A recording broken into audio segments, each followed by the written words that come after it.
But I tell you what you do need to look out for is when a bunch of people that you were friends with as students, one of them's getting married deep into his 30s, and then you all go to Ibiza for a stag party. Oh, wow. And you basically, you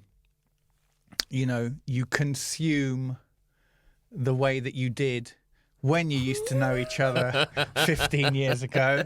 What's the word I'm looking for? Procure, consume, imbibe. No, the word you're looking for is aging. That's the word you're looking for. I hate aging. Yeah. I got a message from the groom about a week later, and he was just like, "I'm still dead. I'm still dead. I'm still recovering. I'm still dead after Ibiza." Basically, for every day that you are in Ibiza, that you need 1 or 2 days as much to recover. Basically, that's how it was. But then he has started hanging around with a bunch of bagheads. Really? Oh, it's all over the place. It was like Tony Montana up in there, man. Say hello to my Spanish friend. I never got into the bag, into the bugle, into the horse bag, nose bag. What's it called? The whole kit and caboodle. As many names as you want, man. Hey, man, our sponsors aren't going to like us. Talking about drugs. So yeah, no, I'm saying I've never been into the bugle. That's what I'm saying.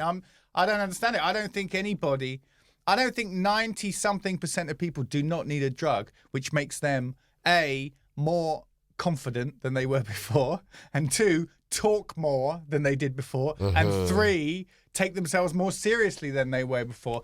Tick, tick, tick on the bugle. You know what I mean? And you're just sitting there going, you're really not, you really shouldn't be as confident as you are. You shouldn't be talking this much.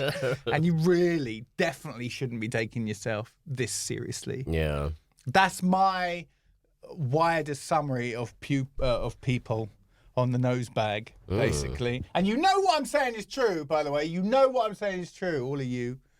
But some of my very good friends love it on the weekend, or they used to. And I just always like, why would you want to meet in the toilet and shove something up your nose? I don't get it. I don't get it. Never really understood it. Yeah, I think there's a time and place for it, especially. Let me. The time is the 80s, and the place is Wall Street, isn't it? Actually, the time is the 80s if you are a particular age, but I think in your 20s, 20s for about 2 years, if you want to experiment, get it out of your way then. Really? 20 to 22, get it out of.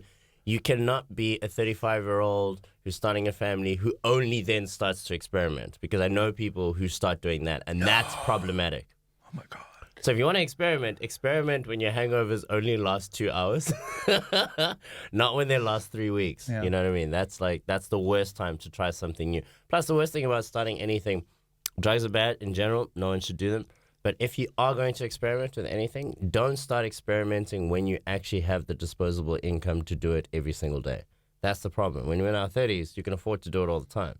So when people start then and they start the addiction, because drugs are bad, okay? If you start the addiction at a later age, it's horrible. If you experiment when you're young, you can't afford to keep doing it every single day. So, that's it. That's a very good point. You should get all your drug use out of the way when you're young, because you can't actually afford to do that much. Yeah. It's a very good point. Very good point. Never even thought of that. And do you remember how you always asking people, have you got any? Have you got any? Yes! Somebody gives you a little bit of this and a little bit of that. I remember being half a pill, just being so happy at getting half a pill and just being like, because it just changes you. It can change your night. Well, I mean, I don't know if you started smoking early, but do you remember when we started smoking? Like, I started smoking in my teens, right? And even then, I couldn't afford to buy cigarettes. I was a teenager. Now, have you noticed people who start smoking now? They start vaping. They've got the most expensive, biggest vapes. They've got 16 different selections. They've got all... And you're like, no, but you've got too much disposable income now to do it in a way that was normal to test something out. Now you're just doing it every single day. You know what I mean? That's cancerous stuff. So... If you want to start something, start it young when you can't afford it, not when you can.